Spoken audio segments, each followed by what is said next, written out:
안녕하세요. 영신여고 3학년 학생 여러분. 오늘은 그 화학2 첫 번째 시간으로 기체와 관련된 부분을 같이 한번 공부해 보고자 합니다. 기본적으로 기체 부분을 공부하기 전에 우리는 물질의 그러니까 상태죠. 정확히 얘기하면 물질의 상에 대해서 한번 짚고 넘어갈 필요가 있어 보이는데요. 상이라고 하는 거는 우리가 다 알다시피 크게 세 가지 정도로 나눠볼 수 있습니다. 상태에 따라서 모든 물질은 기체와 그다음 액체 그리고 고체 세 가지의 상태로 나눠 볼 수 있는데요. 이번 시간 우리가 볼 것은 바로 이 기체상에 관한 부분 그리고 기체의 어떤 법칙들에 대해서 자세히 살펴보도록 하겠습니다. 기체라고 하는 것은 특별한 모양이 없죠. 모양이 없고 그리고 부피도 사실은 존재하지 않습니다.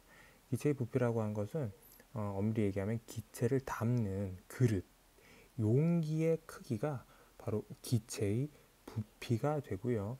그리고 기체의 모양은 당연히 존재할 수가 없겠죠. 기체를 담는 용기의 모양에 따라서 그 기체의 모양도 정해지는 것이니 다른 상과 비교했을 때 기체라고 한 것은 모양과 부피가 존재하지 않습니다. 반면에 액체 같은 경우에는 부피는 존재해요. 그렇지만 모양은 역시 존재하지 않습니다. 담는 용기, 담는 그릇에 따라서 모양이 결정이 되겠죠. 그래서 정리해보면 기체라고 하는 것은 모양도 없고 사실은 부피도 존재하지 않습니다. 반면에 액체는 부피는 존재해요. 하지만 모양은 존재하지 않죠. 모양은 존재하지 않고 부피는 존재합니다. 고체는 어떨까요? 그쵸. 고체는 모양도 있고 부피도 존재하는 게 바로 고체인 거죠. 이렇게 우리는 상을 기체, 액체, 고체로 나눠볼 수 있고 각 상의 특징들에 대해서도 살펴볼 수 있어요.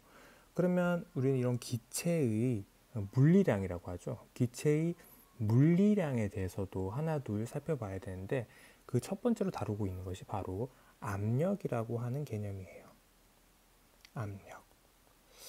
압력이라고 하는 것을 어떻게 정의할지 압력의 정의는 사실 이렇게 정의되죠. 압력은 P라고도 우리 표현을 하는데 압력은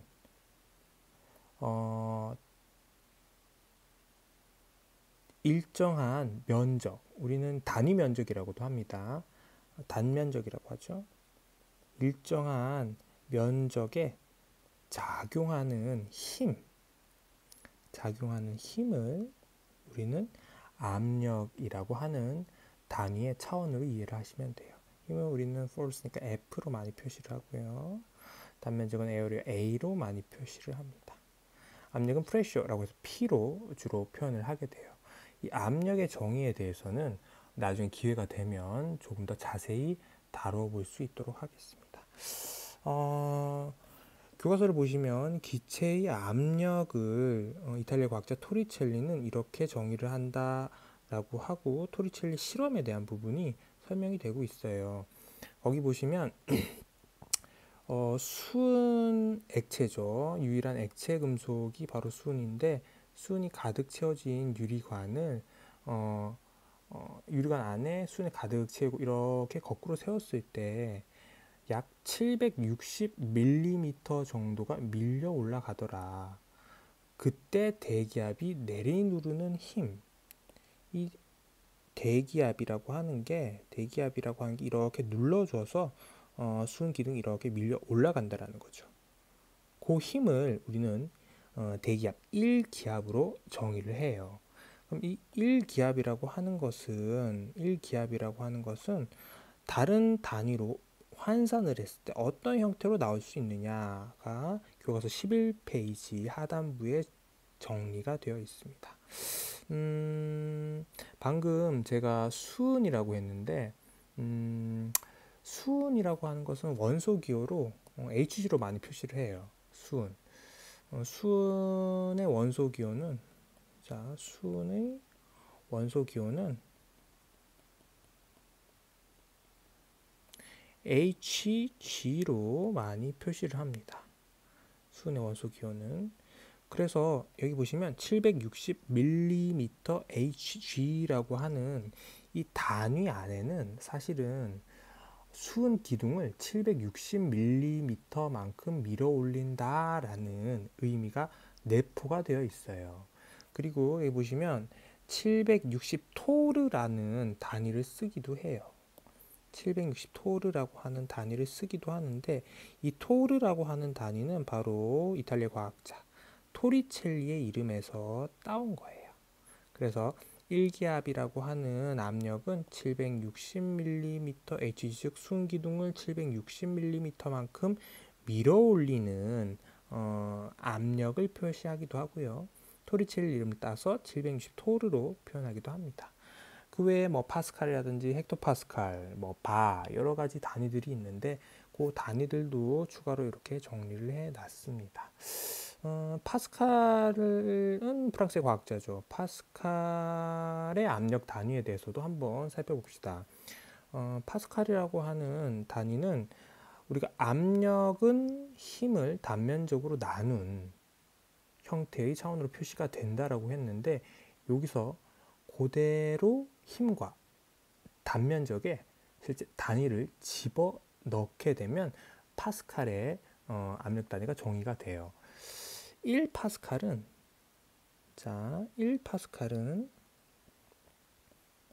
이렇게 표시하죠. 1파스칼은 1뉴턴의 힘이 단면적 1제곱미터의 단면적에 1뉴턴의 힘이 가해질 때 우리는 1파스칼이라고 하는 압력 단위로 표시를 하게 됩니다. 자, 다음 페이지 한번 넘어가 볼까요? 자, 이제 기체의 거동과 관련된 법칙들에 대해서 우리가 살펴볼 텐데, 그 첫 번째로 보일의 법칙이라고 하는 게 소개가 됩니다.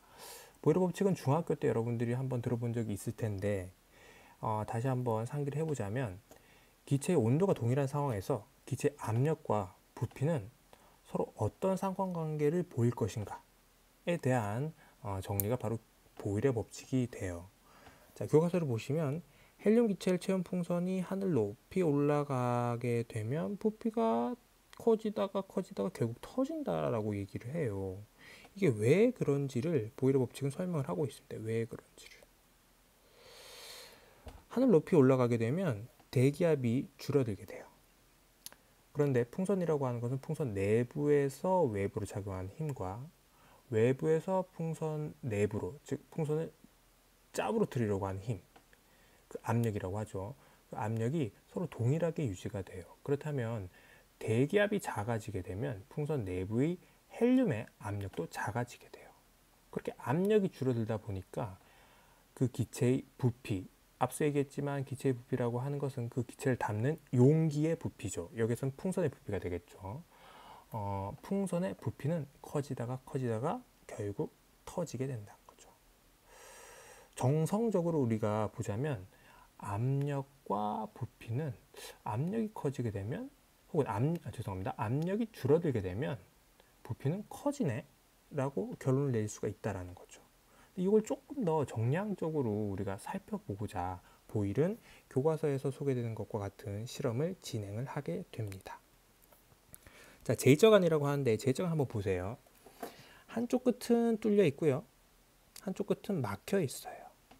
근데 우리가 기체의 압력을 측정하고자 할 때 이 막힌 부분에 어떤 특정 기체를 채워놓고 그 기체의 압력을 수은 기둥으로 재고자 하는 거죠. 자, 기억해 봅시다. 수은 기둥 760mm를 밀어 올리는 힘이 1기압이라고 얘기했어요. 자, 그러면 여기에서 이 J자관의 뚫린 쪽으로 대기압이 작용을 하고 있겠죠. 일기압이죠. 일기압. 그러면 기둥, 수은 기둥의 높이가 똑같다고 했을 때 이 기체가 작용하는 압력도 얼마다? 역시 일기압이란 거예요. 같은 압력이 작용하고 있기 때문에 수은 기둥의 높이는 같다라는 겁니다. 근데 여기에 수은을 이렇게 채워넣게 되면 그건 결국 뭐냐? 이 높이 h만큼 수은 기둥의 h에 해당하는 높이만큼의 압력이 기체 쪽으로 가해진다라는 거예요. 결국 이 막힌 관 쪽의 기체에다가 압력을 점점 증가시켜 가는 게 지금 그림에서 보이는 과정이라는 거예요. 그렇게 이 높이 h만큼의 압력을 점점 높여 갔을 때 결국 기체의 부피는 어떻게 될 것이냐. 줄어들고 있죠, 이렇게. 압력이 커지면 부피가 줄어드네. 자, 정성적으로 우리가 얘기하면 기체의 압력과 부피는 압력이 커지면 부피가 줄어든다라고 얘기할 수 있어요. 여기서 중요한 거는 온도에는 손을 대지 않습니다. 온도는 일정하다라는 조건이 항상 붙게 돼요. 정리해 봅시다. 보일러 법칙 우리가 얘기할 때 항상 온도가 일정하다는 조건은 굉장히 중요하게 작용을 해요. 이거 별거 아니라고 생각하는데 압력과 부피를 비교하기 위해서는 나머지 하나의 그러니까 나머지 하나의 어떤 물리량은 고정을 시켜줘야 돼요. 그 물리량이 바로 뭐다? 온도라는 거죠. 온도가 일정하다는 조건 하에서 중요합니다. 온도가 일정하다는 조건 하에서 압력이 증가하게 되면 어떻다? 부피는 줄어들게 된다. 압력이 증가하면 부피는 줄어든다라는 거죠. 이거 좀 지우겠습니다. 이걸 우리는 뭐라고 하냐? 이걸 여러분들 이건 반비례라고 하나요? 이걸 반비례라고 하나? 이건 반비례한다라고 할 수 있느냐? 저는 그렇게 생각하지 않습니다. 반비례는 아닌 것 같아. 반비례는 하나가 커지면 하나가 줄어든다. 이걸 반비례라고 하진 않아요. 반비례의 정확한 의미는 두 어떤 변수의 곱이 일정할 때 우린 그것을 반비례라고 해요. 그러면 다시 우리가 한번 써보자. 압력이라고 하는 것은 부피와 반비례한다고 할 때 압력과 부피의 곱이 어떻다? 일정하다. 특정 상수라고 해봅시다. 특정 상수로 일정하다 라고 할 때 이것을 우리는 뭐라고 하냐? 반비례라고 한다라는 거죠. 그래프로 살펴보면 좀 더 극명하게 우리가 드러나게 되는데, 자, 여기 보이시는 것처럼 압력과 부피 간의 관계를 어떤 그래프로 표현을 해 주고 있는데요. 자, X축이 압력이고 Y축이 부피라고 했을 때 이런 선이 있다고 해봅시다. 이런 선이 있다고 해봅시다. 압력이 커지면 부피는 줄어드네. 제가 그림을 잘 못 그려서 좀 직선입니다. 직선. 압력이 커지는데 부피가 줄어드네. 이거는 반비례하는 거냐? 아니, 이건 비례하는 거예요. 비례예요. 이 하나가 커지는데 하나가 줄어드는 이게 무슨 비례예요? 이건 비례하는 그래프예요. 직선의 방정식이죠. 다만 비례하는데 비례 상수값이 뭐다? 마이너스 값이라는 거죠. 반비례한다는 것은 그래프가 이런 식의 곡선을 그리게 돼요. 곡선을 그리게 됩니다. 요거 잘 구별하세요. 비례와 반비례. 하나가 커지고 하나가 줄어든다. 특정 변수가 커짐에 따라서 특정 변수가 줄어든다. 이걸 우리가 반비례라고 할 수 있느냐? 이건 성급히 반비례라고 할 수 없다는 거예요. 두 변수의 곱이 일정할 때 우리는 그것을 뭐라고 한다? 반비례라고 한다는 거죠. 다시 교과서로 돌아와서 기체 압력이 보세요. P에서 2P, 4P 2배, 4배가 되면 기체의 부피는 2분의 1, 4분의 1로 줄어든다. 하나가 커지면 하나가 줄어든다라고 하지 않고 2배, 4배가 됐을 때 절반 그리고 4분의 1로 줄어든다. 곱해보면 곱이 어떻습니까? 일정하죠. 이런 것을 우리는 반비례라고 합니다. 자, 보일러 법칙을 정리해 봅시다. 보일은 기체의 거동을 정량적으로 표현한 과학자예요. 어떤 식으로? 기체의 압력과 기체의 부피는 곱이 일정하다. 즉 반비례한다. 근데 중요한 조건은 뭐다? 온도가 일정할 때 그렇다는 거죠. 창의활동에 나오는 내용을 한번 봅시다. 비행기가 이륙하여 고도가 높아질 때, 자, 고도가 높아진다는 거는 풍선이랑 똑같아요. 고도가 높아진다는 건 대기압이 줄어든다는 거죠. 대기압이 줄어든다는 거예요. 귓속이 왜 멍해질까? 이럴 때 귓속 멍해질 때 어떻게 합니까? 유스타큐관이라고 하는 그 관이 있어요. 그 관은 이제 귓속 내부와 외부의 압력을 동일하게 유지시켜주는 관이에요. 이렇게 귓속이 멍해질 때는 침을 삼키거나 코를 막고 숨을 내쉬는 노력을 하면서 고막을 제자리로 갖다 놓는 거죠. 쉽게 말해서. 그러면서 멍해진 것을 막을 수가 있는데 그 일련의 과정이 이렇습니다. 자, 비행기가 이륙해서 고도가 상승해요. 그러면 대기압이 줄어들겠죠. 대기압이 줄어들게 되면 우리 대기압이 줄어든다고 해서 우리 몸 속의 압력도 실시간으로 따라서 빨리빨리 줄어드냐? 그렇지가 않아요. 그렇지가 않습니다. 우주 비행사를 생각하면 알 거예요. 우리 신체 변화는 외부 변화에 즉각 반응하지 않아요. 시간이 좀 걸려요. 대기압이 줄어든다고 해서 몸 내부의 압력, 즉 그 고막 안쪽의 압력이 대기압처럼 실시간으로 줄어들지는 않는다는 거예요. 그러면 우리 몸 내부의 압력은 주변의 압력보다 커지는 거죠. 상대적으로 커진다는 거예요. 대기압이 줄어드니까. 그러면 어떻게 되냐?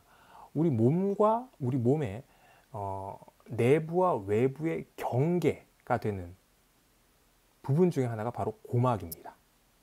그 고막이 어떻게 바깥쪽으로 밀려나가게 돼요. 팽팽하게. 그러면서 귀가 멍멍해지는 느낌이 들게 돼요. 결국 비행기가 이렇게 해서 고도가 높아질 때 귓속에 멍해지는 까닭은 우리 몸이 대기압이 줄어든 것만큼 우리 몸 내부의 압력이 줄어드냐? 그렇지 못하다는 거죠. 그래서 귓속이 멍해지는 경험을 하게 될 겁니다. 자, 다음 페이지로 넘어가 봅시다. 자, 기체의 법칙 두 번째, 샤를의 법칙입니다. 자, 샤를이라고 하는 과학자는 기체의 압력이 일정한 상황에서 기체의 온도와 기체의 부피 간의 관계를 설명한 과학자가 샤를입니다. 한여름 햇볕에 과자 봉지를 놓아두면 봉지가 부풀어 팽창한다. 봉지가 부풀어 팽팽해진다는 것은 기체의 부피 자체가 팽창한다는 거죠. 온도가 올라가면 기체의 부피는 커진다라는 얘기죠. 근데 그 사이에 어떤 정량적인 관계가 있을까라는 거예요. 어떤 정량적인 관계가 있을 건가라는 건데 여기에서는 우리가 하나를 이해하고 넘어가야 됩니다. 기체 분자라고 하는 녀석은 기본적으로 온도가 올라가게 되면 굉장히 활발하게 움직이게 돼요. 그 기체 분자의 운동이 결국 기체의 부피가 팽창하는 데 있어서 결정적인 역할을 하게 됩니다. 이걸 시뮬레이션을 해보면 좋겠지만 뭐 실험을 하기보다는 여기 시뮬레이터를 한번 돌려볼게요. 자, 여기 보시면 온도를 이렇게 올려주는 거죠. 온도를 올려주면 이 알갱이들이 기체 분자라고 생각을 해보세요. 기체 분자들이 조금씩 이러다가 아주 미친 듯이 움직이기 시작하죠. 온도가 올라감에 따라서 기체 분자들은 이렇게 굉장히 활발하게 움직이기 시작합니다. 이것이 샤를의 법칙에서 온도가 증가함에 따라서 기체 분자가 팽창하는 근본적인 이유이기도 해요. 근데 앞서서 제가 압력이라든지 부피 이런 것들을 P나 V 이렇게 어떤 알파벳 대문자로 표시를 했는데 이거 한번 정리를 하고 넘어갈게요. 기체의 압력이라고 하는 건요. 기체의 압력은 P로 보통 표시를 합니다. P로 기체의 압력은 pressure에서 따온 거예요. 기체의 부피는 V, 볼륨, 부피는 V로 우리가 표현을 많이 합니다. 자, 온도를 여러분 눈여겨봐야 되는데 온도는 두 가지 체계가 있어요. 자, 라지 T로 표현할 때는 절대 온도라고 하는 온도를 표현할 때 라지 T를 써요. 하지만 우리에게 익숙한 것은 바로 섭씨 온도죠. 셀시우스. 섭씨 온도는 스몰 t로 표현을 하게 됩니다. 스몰 t로. 그 다음에 스몰 n으로 표현한 게 있는데 요거는 여러분 2학년 때 배웠던 몰수 개념. 여기서는 기체니까 기체 분자의 몰수가 되겠죠. 앞으로 PV, TN 요 물리량을 요런 알파벳 대문자로 표현한다는 거 기억을 하시기 바랍니다. 다시 돌아와서 그러면 기체 부피라고 하는 게 온도와 어떤 정량적인 관계가 있을 거냐, 이것도 역시 물론 실험적으로 증명을 하게 됩니다. 종류에 관계없이 기체라고 하는 것은 여기서도 물리량을 하나를 고정시키죠. 뭡니까? 압력입니다. 압력이 일정할 때 기체 종류에 관계없이 온도가 올라갈 때마다 부피가 늘어나는데 얼마만큼 늘어나냐? 1도씨가 높아질 때마다 0도씨일 때의 부피에 비해서 273분의 1씩 늘어난다는 사실을 실험적으로 알아냈다는 거예요. 자, 그것을 우리가 수식으로 표현하면 이렇죠.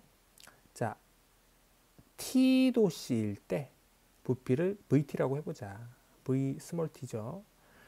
이 T도씨일 때 온도를 V라고 하면 이 부피는 0도씨일 때의 부피에 비해서 273분의 1씩 증가하니까 273분의 V0 T가 되겠죠. 이런 식으로 식을 표현하게 되면 눈에 잘 안 들어와요. 사실은. 기억 못합니다. 이런 거. 왜? 이 온도 체계 자체가 뭐기 때문에 바로 섭씨 온도 체계라서 눈에 잘 들어오지 않는다는 거예요. 그럼 섭씨 온도와 절대 온도는 어떤 관계가 있냐? 섭씨 온도와 절대 온도는 이런 관계 있습니다. 스케일은 동일해요. 여기 보시면 교과서 오른쪽에 있어요.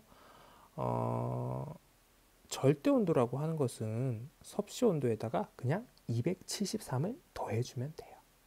눈금의 크기는 동일합니다. 그냥 273만 섭씨 온도에 더해준 것이 뭐다? 절대 온도, 켈빈이라고 하는 단위를 쓰는 절대 온도의 개념이다. 이렇게 기억을 하시면 되고요. 여기 지금 그림이 하나 있는데 이 그림은 사실 우리가 열기구를 설명을 할 때 열기구가 왜 이게 하늘로 이렇게 떠오를까를 설명하기 위해서 이 그림을 가져와 봤습니다. 자, 아까도 얘기했지만 압력은 일정하게 놔야 됩니다. 압력은 일정한 상황이다. 압력이 일정할 때, 자, 온도가 올라가요. 왜 온도가 올라가냐? 열기구는, 자, 열을 가하는 거예요. 이렇게 열을 가해주게 되면 열기구 내부의 기체의 온도는 증가하게 됩니다. 온도가 이렇게 증가하게 되면 아까도 잠깐 얘기했지만 시뮬레이션 돌려봤죠. 이 기체 분자들이 이렇게 있을 때 기체 분자들이 굉장히 활발하게 움직이는 거죠. 굉장히 활발하게 움직이기 시작한다는 거예요. 이렇게. 자, 온도가 높아지게 되면, 자, 정리해 봅시다. 온도가 증가를 하게 되면 분자 운동이 굉장히 활발해져요.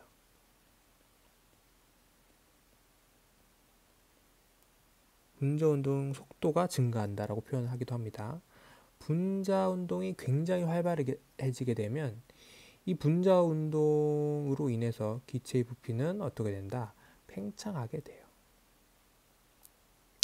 자, 기체의 부피가 팽창하는데 기체 분자의 몰수가 변하냐, 기체 질량이 변하냐? 그렇지 않다라는 거예요.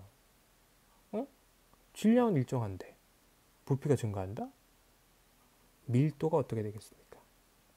밀도가 줄어들겠죠. 뭐에 비해서? 주변 공기에 비해서. 주변 공기에 비해서 밀도가 줄어들면 어떻게 된다? 떠오르게 되죠.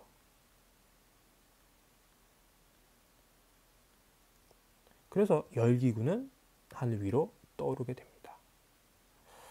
자, 샤를은 압력이 일정한 상황에서 온도가 증가할 때 부피가 증가한다라고 했어요.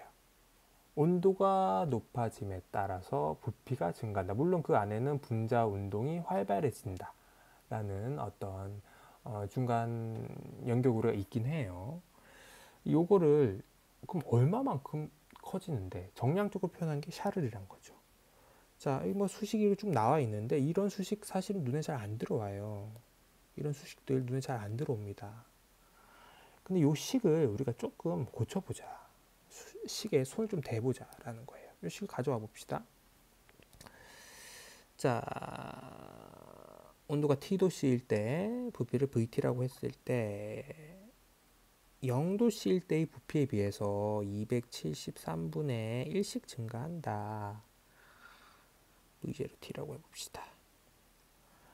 자, 그랬을 때 이거를 우리가 묶어내 봅시다. 뭐로 묶어낸다?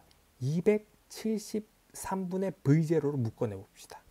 VT는 273분의 V0로 묶어내라고 했으니까 V0 묶어내고, 자 그러면 V0니까 273분의 V0로 묶어내게 되면 여기는 273이 되겠죠.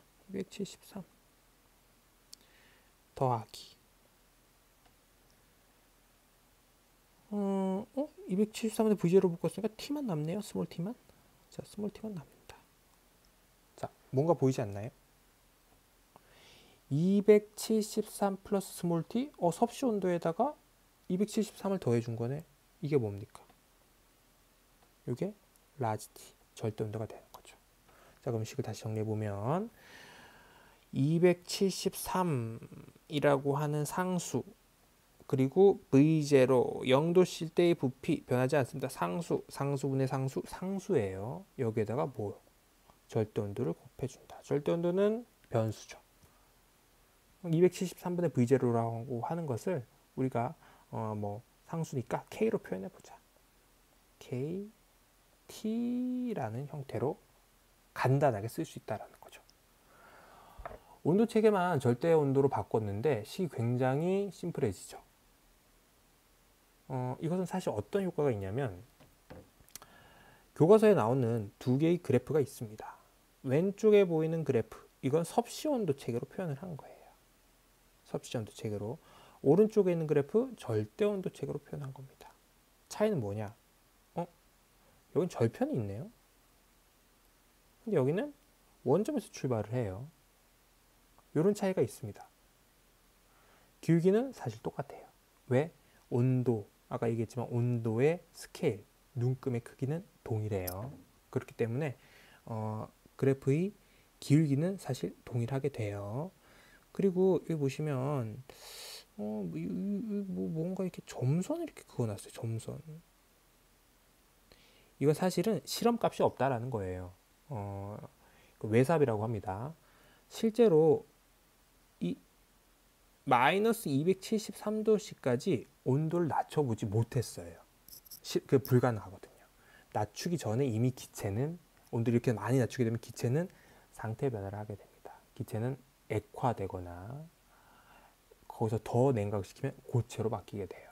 그래서 사실은 이 마이너스 273도, 즉 기체의 부피가 0이 되는 지점까지는 냉각을 시킬 수가 없기 때문에 이렇게 점선으로 표현을 한 거죠. 자, 정리해 봅시다. 샤르의 법칙이라고 하는 것은 압력이라고 하는 기체의 물리량을 일정하게 놓고 뭐와 뭐를 비교했다? 기체의 온도와 기체의 부피를 비교한 거죠. 근데 그게 비례하다라는 거예요. 비례한다. 온도가 높아지면 비례해서 뭐도 부피도 증가한다. 이것이 샤를의 법칙의 핵심이 되겠습니다. 자, 다음 페이지로 넘어갑시다. 자, 마지막 페이지입니다. 힘을 좀 내봅시다. 세 번째 기체의 법칙, 아보가드로의 법칙. 아보가드로 많이 들어봤죠? 2학년 때 여러분들이 몰 개념 하면서 아보가드로 수 할 때 들어봤을 거예요. 사실은 이 아보가드로의 수도 중요하지만 아보가드로는 어떤 기체와 관련된 양적 관계를 정의한 과학자로 사실은 조금 더 우리가 공로를 인정받고 있어요. 자, 아보가드로 법칙이라고 하는 것을 설명하기 전에 여러분들이 얼마나 지금 2학년을 잘 정리를 하고 화학원이죠. 화학원을 잘 정리하고 올라왔는지 한번 점검을 해보도록 합시다. 자, 1몰. 1몰이라고 하는 것은 어떻게 정의됩니까? 1몰이라고 하는 건 개수의 단위죠. 자, 6.02 곱하기 10의 23제곱. 개죠. 개수의 단위니까 굉장히 큰 수죠. 자, 요 아보가드로 수를 사실은 뭐 정확하게 외울 필요는 없어요. 굉장히 큰 수이긴 한데 이 1몰이라고 하는 단위와 여러분들이 친해지시기 바랍니다. 몰이라고 하는 단위는 분자나 뭐 원자, 아주 작은 미시의 세계를 정의함에 있어서 특히 양적으로 기준이 되는 단위예요. 너무 작고 너무 개수가 많기 때문에 그것을 몰이라고 하는 단위를 가지고 우리는 분자의 양, 원자의 양을 정의를 하게 됩니다. 심지어 전자의 양까지도요. 자, 보일의 법칙에서는 이런 얘기를 합니다. 자, 기체의 온도와 양이 일정할 때, 양이라고 하는 게 뭐냐? 몰수를 의미한다는 거예요. 기체의 온도와 기체의 몰수가 일정할 때 기체의 압력과 부피의 관계를 나타낼 거다. 앞서서 설명했던 보일 법칙과 샤르의 법칙은 물리량을 하나만 고정을 시켰죠. 샤르의 법칙에서는 뭘 고정시켰습니까? 압력을 고정시켰죠. 압력을 고정시켰어요. 보일의 법칙에서는 온도를 고정했죠. 근데 아보가드로 법칙에서는 기체 온도와 기체 양이라고 하는 두 개의 물리량을 고정을 시키게 됩니다. 그랬을 때 압력과 부피 간의 관계를 나타낸 것을 우리는 보일의 법칙이라고 합니다. 자, 아보가드로의 법칙이라고 합니다.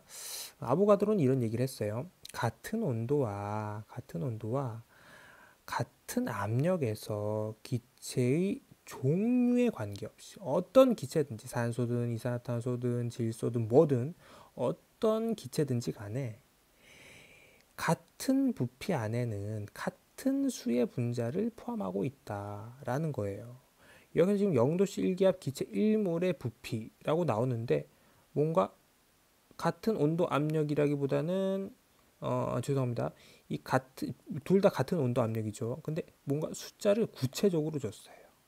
0도씨 1기압에서 0도씨 1기압이라고 하는 아주 구체적인 조건을 줬어요. STP라고 해요. 이거를 우리는 스탠다드의 온도 그리고 압력이라고 해서 STP라고 표현하는데 0도씨 1기압이라고 하는 조건 안에서 기체 1몰이 차지하는 부피는 22.4더라. 어떤 기체든지 간에. 바꿔 얘기해서 기체의 종류에 관계없이 온도가 0도씨 1기압이 되면 22.4리터라고 하는 부피 안에는 어떤 기체든지 간에 1몰의 분자 개수만큼이 존재한다라는 거예요. 자, 정리해보면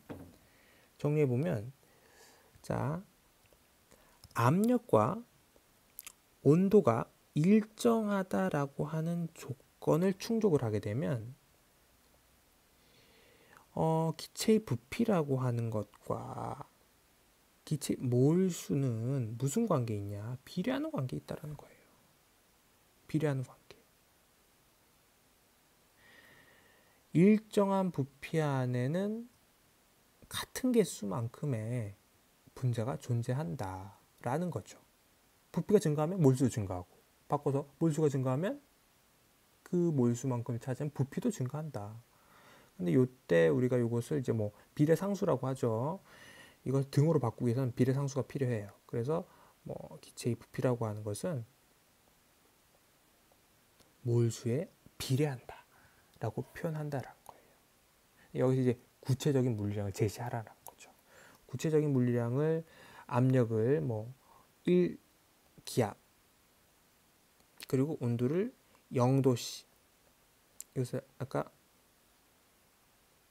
스탠다드 템퍼러처 프레셔라고 해서 STP 상태라고 해요. 1기압 0도씨일 때는 구체적인 수치를 제시해 봅시다. 22.4리터라고 하는 부피 안에는 종류에 관계없이 기체 분자 몇 몰이 1몰이 존재한다 라고 하는 게 아보가드로의 법칙이 됩니다. 종류에 무관합니다.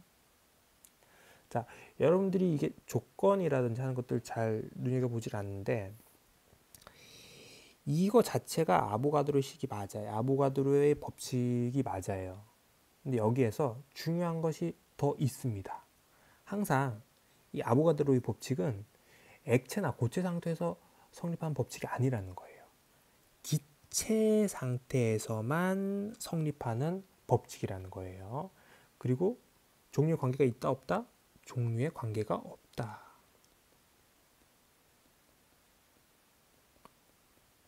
이것을 기억을 하기 바랍니다. 자, 오늘 3개의 기체 법칙에 대해서 배워봤습니다. 자, 정리해보면 보일의 법칙이 있었죠? 그 다음 샤르의 법칙이 있었어요. 그 다음 아보가드로 법칙이 있었죠.